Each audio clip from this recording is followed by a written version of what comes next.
Well, you've just seen one of our last sessions. We've actually grabbed one of the speakers live off stage, and he's joining me here now from VenuIQ. I'd love you to introduce you to Oliver Rowe. How are you doing, Ollie? I'm very good, thanks. You okay? I'm very good. Well, thank you. Lovely to have you here. As I say, we've just literally dragged you off the main stage after your session. So thank you very much for being here. How was it being back up there in front of a live audience? It was great. I mean, we've all had that experience in the last 18 months of kind of been sat behind our screen in our obviously our bedrooms. It was probably my bedroom, or in the office. And do you know what? I know people are obviously watching at home as well, which is great for those that can't be here. I've only just been able to be here today because I was isolating, the worst timing ever. So I couldn't be here yesterday at all because that was the last day of my isolation. But thankfully made it for today. It's just great to be back with people. We had 3 of our customers with us on the panel, and we were talking about the pros and cons of sort of hybrid events, which obviously ETL is for the first time this year. So yeah, it's been really good. Fantastic. Were you nervous at all about being back up on, literally up on stage, or were you just quite excited about the whole thing? I guess I don't get nervous because before I did all this crazy stuff, I trained as a musician, so totally miles away from event tech or anything that I do. But so yeah, that bit's okay for me. But yeah, I think it's. Do you know what? I think the nervousness comes from being with lots of people again, because you want it to go really well. You want everyone to be well and safe. I think this has been a really good example of a safe event. You know, everyone's wearing masks around the venue. There's lots of space, and on the stage as well. That worked really well. We had a good number of people watching us in the room, which is good because you can sort of feed off the nods of the heads or the shrugs or the shakes of the heads if people disagree with you, and try and touch on points that people are going to find interesting. Absolutely, and I'm really glad you said, you felt safe, because a lot of people who I've been interviewing over the past 24 hours have said the same thing. We can return, you get that buzz, but you're in a safe environment as well. Yeah, and I think confidence is a big thing. I know there's been a lot of focus on the pandemic and things, but there's also the elements around what the other big event going on up north, with COP26 happening at the moment, with sort of climate concerns. That everyone is a bit more conscious about their time and about what they choose to go to. And obviously ETL is an event we want to be at, yes, and we want to meet people at. And we've met some new customers, we've met or potential customers, we've met some customers we haven't seen for 2 years, other than their heads and shoulders. So yes, it's nice to kind of see everyone in their full real life view. Absolutely. And just in case anyone hasn't heard of VenuIQ before, just tell us a little bit more about you guys, on what you offer and what you bring into the show today. Yeah, sure. So we offer in-person, which is important, virtual and hybrid event platform. It kind of all works in one ecosystem. So we have customers who have had to switch from an in-person event very recently to either a virtual or a hybrid event. Obviously, with rising cases at the moment, I think that's going to happen more and more. But the important thing is we're one platform, so it's not like you've got a mass load of development and you've got to redo everything and start again. It's all one ecosystem. So if someone starts off with just an app with us for their live event, they can very quickly switch it online or to a hybrid situation. We were really delighted last night at the Event Tech Awards to come away with Best Event App. So that's just one small part of our ecosystem, but it's the oldest and longest and tried and tested part of our system. So that's now sort of 7 years in, but we've built into it streaming and the session chats and virtual and hybrid and in-person networking and things, so it brings everyone together in one place. Congratulations on your award, first. Thank you very much. How does it feel to actually win, a very industry-specific award, voted for by your peers? What does that mean to you guys? Yeah, I think when we came into this industry, I always remember the Best Event App was always like one of the sought-after ones. Now, obviously, hybrid and virtual and everything is all on topic right now. But I think the Event App is still a key part of it, and the sort of vibe I'm getting from everyone is they still find that in-person thing is very important. Yeah. There's certain things you can't replicate online, obviously. Yes. And certain things you can. So content obviously is great online, but it's how you use it and how you bring them together. So I think to us it was really important that it celebrates probably one of the parts of our product that's been most developed over the time. and in line with obviously the virtual and hybrid parts. But I think that was great for the team, because it's been a mad old like 18, 19 months, and everyone's worked their backsides off to keep our tech up to spec and make sure we're supporting our customers. We had a really nice shout out on a panel, so I've heard the other day from one of our customers, which was sort of preaching how amazing our service was, and like, I didn't know that happened. Another customer messaged me and said, "Oh, have you seen this?" And I was like, "No, I didn't. I missed it." Wow. So well, we didn't pay any money for that, so that was lovely to hear. So yeah, it's been really, really good. Well, that's it. Those are the best recommendations. Actual people using your products. Real life people. Exactly. Shouting from the rooftops about it.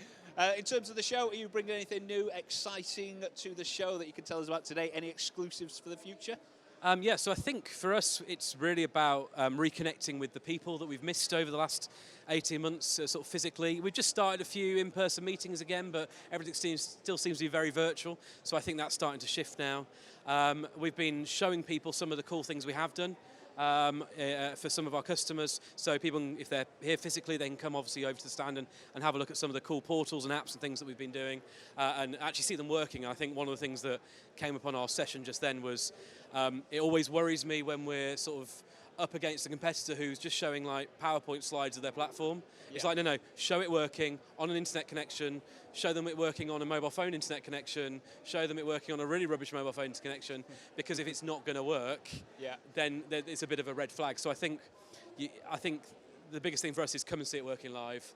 Come and see an actual live platform, see how fast and how slick it is, how it can integrate with all different providers in terms of the AV, in terms of the streaming and everything, if that's something you want, or how the in-person elements will work. We've got some cool stuff around lead scanning and sponsors and stuff that we've launched recently, so people can see that. So yeah, it's every month we're releasing something new, so we just keep trying to keep our customers up to date with it. Yeah. But our dev team is loving it. So. Well, yeah, it sounds like you're busy, and that's it. I'd say I've spoken to a few people this week, and it's just release after release. You've got to be there. You've got to stay on top of your game, haven't you? And like you said, absolutely. In terms of sort of EventTech Live, how important is it for you guys to be part of the show today? Yeah, I mean, for us, it's the event in the UK we want to be part of every year. We've done it for the last 4 or 5 years now, I think. We always find that the delegates that come to it are the people we want to talk to. So they're the event organisers. They're some agencies obviously as well, who we have a lot of agencies we partner with. And I think it's the opportunity to sort of meet people in a bit more of a casual setting. We're not a hard sell business anyway. We sell on our service and sort of personality and passion for what we do and the events industry as a whole. So hopefully that's really what we get out of EventTech Live. There's obviously a number of other UK shows that we have, but that none are so specific for EventTech. And I think this really brings us together, and it gets us, I think, the last 18, 19 months, we've probably talked to our competitors more than we ever have in our entire lives. We have a really cool tech founders WhatsApp group, because WhatsApp's cool. I think there's Discord as well, but I don't really understand that yet. But WhatsApp is definitely for me. And quite often there's a shout out for, we've come across this problem. Has anyone had this? And everyone's sort of sharing ideas, which I know from a competitive point of view sounds a bit weird, but it's worked really well. And I think it's brought a lot of us close together from literally all around the planet, and we've learnt more about each other, and we know more about each other and what we're about, and it means quite often you can recommend other people, because we're not right for every business, we're not the right platform or solution, but chances are we know someone who is if we can't help, and I think that's what people appreciate. We'll qualify ourselves out and say, no, we're not right for that particular event, but talk to us, and we know some good people. I think the point you made there about historically you might not have had so much communication with your competitors, which is understandable. But I think as an industry, the road to recovery, if we want to call it that, is collaboration. And absolutely. That's what a lot of people have been saying. Working with people, just having those conversations, learning about what you can do, what they can do to help them. And like you say, what a fantastic thing to have for your clients. If you say, look, we're probably not the best solution for you, but we know where to send you on this occasion. We've worked hard on sort of our preferred partners list as well. So we do a number of streaming options things as well, but we often get asked, do you recommend an AV partner? Do we want to do some really premium, studio-based streaming? Or we've got people, we need to bring in from all around the world, and we're worried about connectivity. Do you know any connectivity partners? And everything to furniture and things like that. So we try to. I know our team in the States, especially, that's a massive thing for them, because they quite like to come and know that it's going to work all in tandem, and I think that's really important. Yeah, and moving forward, I know you said you know, there's going to be a bit of a change in the industry and what's going on and the demand for different types of events and experience. What are you looking forward to most in the world of event tech, or in terms of what you guys are doing in the future and coming up? I think I'm just a bit of a geek, so I love technology, so I think I like seeing all the cool things that come out, the new things. I'm not sure that Meta is going to change the world with Facebook, but you know, I'm probably wrong. But yeah, I think just seeing what everyone does, the sort of solutions that technology can give to problems. You know, I think technology has a massive part to play in our climate responsibilities. I think we all are more and more aware of that. I was literally just talking the other day, you know, this is probably everyone's final fuel car, for example. You know, what's going to be next? You know, look at how fast that's come. You know, we wouldn't have dreamed that electric cars could get you 200-300 miles on a charge 5 years ago, 10 years ago, and look at how fast this industry has changed, and how fast event organisers have gone from organising in-person events to literally online events and learning a whole new skill set and working with people like us and platforms and other event tech people to make that happen. And it is, I think you know, massive point there. We were discussing it yesterday. The speed of change, the speed of development, it is mad. It's massive, and I think it's our responsibility as tech providers to really be honest with our clients, and if we can't do something or we can't deliver something, don't try and shoehorn them into that product just because you need the sale. There's plenty of business out there for everyone, and we've had quite, and more recently than in the early days, because I think everyone was working their way, you know, tech providers included in that. I think everyone was trying to find their way forward and their way to do things. I think now people know that, they know what they want.